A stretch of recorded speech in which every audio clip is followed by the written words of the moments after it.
താങ്കളുടെ മറുപടി.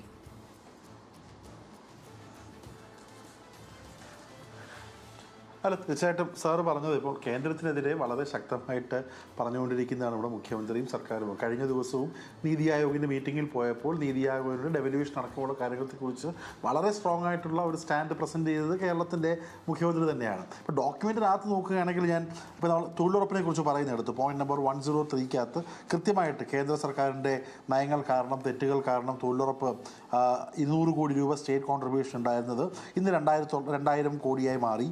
അതുകൊണ്ട് amount of 1400 കോടി രൂപ സ്റ്റേറ്റിന് അധികമായിട്ടുള്ള ബാധ്യത വന്നു എന്നുള്ള കൃത്യമായിട്ടുള്ള പോയിന്റ് പറയുന്നുണ്ട്. അതോടൊപ്പം തന്നെ എടുത്തിരിക്കുന്ന പല നടപടികൾ, ഉദാഹരണത്തിന് ഇപ്പോൾ നമ്മൾ നെഹ്റുവിൻ്റെ പേരിൽ ഏറ്റവും കൂടുതൽ കേന്ദ്ര സർക്കാർ ഇപ്പോൾ ആഘോഷിക്കുന്നത് നെഹ്റുവിനെ കുറ്റം പറയാനാണല്ലോ. അപ്പോൾ Jawaharlal Nehru centre for scientific temper ഇതൊരു പക്ഷേ ഇടതുപക്ഷത്തിനും അംഗീകരിക്കാവുന്നൊരു കാര്യമാണ്.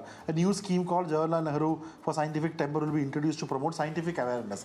ഇതൊക്കെ കേന്ദ്രത്തിൻ്റെ ഈ ഞാൻ പറഞ്ഞില്ലേ മോഹൻജദാരോയുടെ പ്രതിമയെ തുണിയോട് പുതപ്പെടാൻ നോക്കുന്ന ആൾക്കാർക്കെതിരെയുള്ള കൃത്യമായിട്ടുള്ള രാഷ്ട്രീയം ഈ ഡോക്യുമെൻ്റ് പറഞ്ഞിട്ടുണ്ട്. തൊഴിലുറപ്പിനെതിരെയുള്ള നടപടികൾക്കെതിരെ പറഞ്ഞിട്ടുണ്ട്. അതോടൊപ്പം ഈ ഈ സ്റ്റേറ്റ് സെൻട്രൽ പോളിസികളെക്കുറിച്ചുള്ള നിലപാടുകൾ കോൺഗ്രസ് ആണ് നാഷണൽ ലെവലിൽ എടുക്കുന്നത്. അത് ഈ പറഞ്ഞ മീറ്റിങ്ങുകളിലൊക്കെ പറഞ്ഞിട്ടുമുണ്ട്. അതിൻ്റെ പരാമർശങ്ങൾ ഇവിടെയുമുണ്ട്.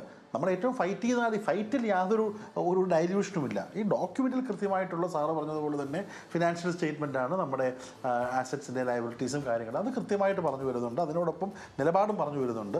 നമ്മൾ ഈ ബഡ്ജറ്റ് മുഴുവൻ വായിക്കുമ്പോൾ വരികൾക്കിടയിൽ കൃത്യമായിട്ട് ഇവിടെ എങ്ങനെയാണ് നമ്മൾ സൗത്ത് ഇന്ത്യൻ സ്റ്റേറ്റ്സും പ്രത്യേകിച്ച് കേരളവും ഒക്കെ അവർക്കെതിരെ നിന്ന് നമ്മൾ കാര്യങ്ങൾ ചെയ്യുന്നുള്ളതിൻ്റെ ഒരു പെർസ്പെക്റ്റീവ് തന്നെയാണിത്.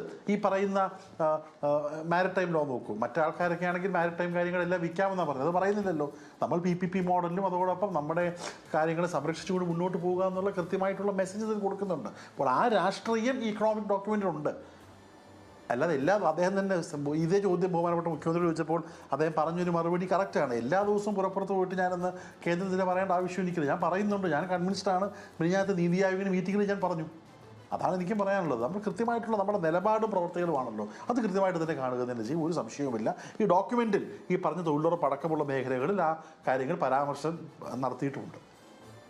ഞാൻ ഇതിൻ്റെ കൂടെ ശബരിനാഥനോട് ഒന്ന് ചേർത്ത് ചോദിക്കുകയാണ്. അതായത് വാക്കാണല്ലോ പ്രധാനമെന്ന് ഇടയിൽ തന്നെ പറയുന്നൊരു മുഖ്യമന്ത്രി ഉണ്ട് നമുക്ക്. അദ്ദേഹം അത് വലിയ മേനയായി തന്നെ പറയുന്നൊരു കാര്യവുമാണ്. പക്ഷേ അദ്ദേഹം ഇന്നൊരു വാക്ക് പാലിക്കുന്ന ഒരു സമീപനത്തിൽ നിന്ന് കടുകിട മാറിയിട്ടുണ്ട് എന്നാണ് നമുക്ക് മനസ്സിലാവുന്നത്. കാരണം സർക്കാർ ഉദ്യോഗസ്ഥരെ സംബന്ധിച്ച് അവർക്ക് വലിയ നിരാശയാണ് ഉണ്ടായിരിക്കുന്നത്. അവർ വലിയ വിസ്മയങ്ങളൊക്കെ ഇതിൽ പ്രതീക്ഷിച്ചിരുന്നു. പക്ഷേ അങ്ങനെയൊന്നും ഉണ്ടായിട്ടില്ല എന്നുള്ളതാണല്ലോ നമുക്ക് ഈ ബജറ്റ് പരിശോധിക്കുമ്പോഴും ഇത് അവലോകനം ചെയ്യുമ്പോഴൊക്കെ മനസ്സിലാവുന്നത്. അത്തരം കാര്യങ്ങൾ കൂടി അത് എങ്ങനെ വിശദീകരിക്കും എന്നാണ് ഇനി. കാരണം അത് അവർക്ക് വാഗ്ദാനം ചെയ്തതാണ്, അല്ലാതെ നമ്മളാരും പ്രതീക്ഷിക്കുന്നതല്ല. അത് വാഗ്ദാനം ചെയ്യുക എന്നുള്ളതായിരുന്നു. അതൊരു വാഗ്ദാന ലംഘനം തന്നെയല്ലേ ഉണ്ടായിരിക്കുന്നത്?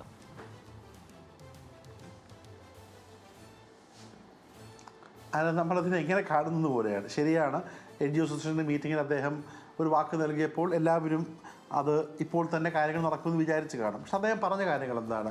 DAയും DRും അടക്കമുള്ള കാര്യങ്ങൾ കൃത്യമായിട്ട് ഇനിയുള്ള സമയത്ത് മുന്നോട്ട് വരും. അപ്പോൾ ചോദ്യമുള്ളത് ഇടതുപക്ഷം ഡെഫിസിറ്റാക്കി വെച്ച തരാത്ത DAയും DRും അരിയസ് ആര് കൊടുക്കും എന്നുള്ളതാണ്. അപ്പോൾ അതിനെക്കുറിച്ച് പരാമർശിച്ചില്ല, ശരിയാണ്. പക്ഷേ ഇനിയുള്ള സമയത്തെ DAയും DRും നമ്മൾ നൽകും. രണ്ടാമത് ലീവ് സറണ്ടർ ആനുകൂല്യങ്ങളെക്കുറിച്ച് നമ്മൾ ഒന്ന് പഠിക്കട്ടെ എന്ന് പറഞ്ഞിട്ടുണ്ട്. അതല്ലാതെ ലീവ് സറണ്ടർ ആനുകൂല്യം നൽകില്ല എന്ന് പറയുന്നില്ലല്ലോ. ഒരുപക്ഷെ ആളുകൾ വലിയ പ്രതീക്ഷയിൽ വന്ന് കാണും. പക്ഷേ നിങ്ങൾ മനസ്സിലാക്കി ജൂൺ ആയിരിക്കുകയല്ലേ, അത് വരുന്നതാണ് എൻ്റെ വിശ്വാസം. അതിൽ അമിത പ്രതീക്ഷ വന്നു പോകും എന്നുള്ളത് സത്യമാണ്. പക്ഷേ ഇത് ഒരിടത്തും നമ്മൾ ആനുകൂല്യങ്ങൾ നൽകില്ല എന്നോ അല്ലെങ്കിൽ ലീവ് സറണ്ടർ നമ്മൾ നൽകുന്നില്ല എന്നോ ഒന്നും പറഞ്ഞിട്ടില്ലല്ലോ. So let's wait and watch. അതിനെ അങ്ങനെ കാണുന്നത് നമ്മൾ നമ്മളല്ല ഒരു വാക്ക് നൽകി അത് ഫലവത്താക്കണം. അത് ഫലവത്താകുന്ന സ്റ്റേജ് ആകുമ്പോഴത്തേക്കും ജനങ്ങൾ മനസ്സിലായിക്കൊള്ളുന്ന എൻ്റെ വിശ്വാസം. എക്സ്പെക്ടേഷൻ മിസ്മാച്ച് ഉണ്ടായി. പക്ഷേ അത് let's wait for more time.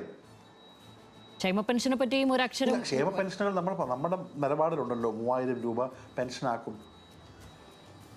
ഇല്ല, പെൻഷൻ്റെ കാര്യമാകട്ടെ നമ്മളത് നമ്മുടെ ഇന്ദിരാ ഗ്യാരണ്ടിയിൽ തന്നെ ക്ഷേമ പെൻഷനുകൾ 3000 ആക്കുമെന്നുള്ള പറഞ്ഞിട്ടുണ്ട്. അത് പടിപടിയായിട്ട് കൃത്യമായിട്ട് അത് വരും. ക്ഷേമ പെൻഷനുകൾ ഓൺ ടൈം കൊടുക്കും.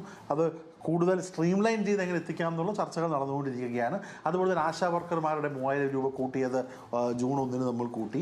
അംഗൻവാടി വർക്കർമാരുടെയും ആയമാരുടെയും കൂട്ടി. അതൊക്കെ ഇതിനകത്ത് പറഞ്ഞിട്ടുണ്ട്. പെൻഷൻ്റെ കാര്യം നമ്മൾ 3000 ആക്കുമെന്ന് ഉറപ്പ് നൽകിയിട്ടുണ്ടല്ലോ. നമ്മൾ ഈ 5 ഇന്ദിരാ ഗ്യാരണ്ടികൾ ഉറപ്പ് പറയുന്നു. 5 ഇന്ദിരാ ഗ്യാരണ്ടികളും നടപ്പിലാക്കാൻ തന്നെ ഇരിക്കുകയാണ്. അത് കൃത്യമായി തന്നെ ഈ ഭരിക്കുന്ന സമയത്തിൽ നടപ്പിലാക്കി ജനങ്ങളെ ബോധിപ്പിക്കും, യാതൊരു സംശയവുമില്ല. അത് ഫസ്റ്റ് തീരുമാനത്തിന് വേണ്ടി എടുത്ത തീരുമാനം നമ്മൾ ജൂൺ 15 തൊട്ട് പ്രിയദർശിനി സൗജന്യ ബസ് യാത്ര നൽകും.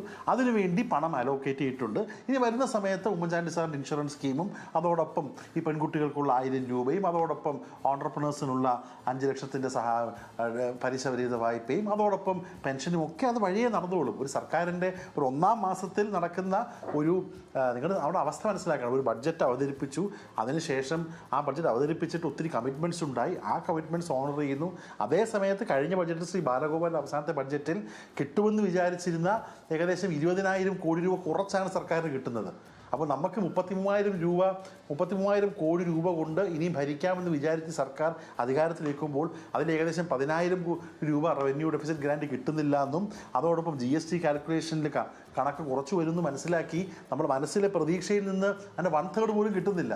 അപ്പോൾ 33,000 കോടി രൂപ കയ്യിലുണ്ട് എന്ന് വിശ്വസിച്ച് ഭരണത്തിലേറിയ ഒരു സർക്കാരിന് ഇന്ന് കയ്യിൽ 13,000 കോടി രൂപയുള്ളൂ. അത് മനസ്സിലാക്കണം. അതിൽ നിന്നുകൊണ്ട് പറഞ്ഞ വാക്കുകൾ നടപ്പിലാക്കും. അതിൻ്റെ ഈ ബുദ്ധിമുട്ട് മനസ്സിലാക്കിക്കൊണ്ട് അതിനൊരു പക്ഷേ നമ്മൾ ടൈം ലൈൻ വെച്ചായിരിക്കും കാര്യങ്ങൾ ചെയ്യുന്നത്. അത് ഉറപ്പായിട്ട് നടപ്പിലാക്കുകയും ചെയ്യും, അല്ലാതെ അതിൽ നിന്ന് പിന്നോട്ട് പോക്കില്ല. പക്ഷേ കാര്യങ്ങൾ ശരിയായി നടപ്പിലാക്കുകയും ചെയ്യും. ഇന്ദിരാ ഗ്യാരണ്ടികളും സർക്കാർ ജീവനക്കാർക്ക് പറഞ്ഞിട്ടുള്ള DAയും DRും നമ്മുടെ ശമ്പള പരിഷ്കരണം അടക്കമുള്ള കാര്യങ്ങൾ, ലീവ് സറണ്ടർ അലവൻസ് അടക്കമുള്ള കാര്യങ്ങളൊക്കെ നടപ്പിലാക്കാൻ തന്നെയാണ് സർക്കാർ നിൽക്കുന്നത്. അതിന് ഒളിച്ചോട്ടമില്ല തീർച്ച.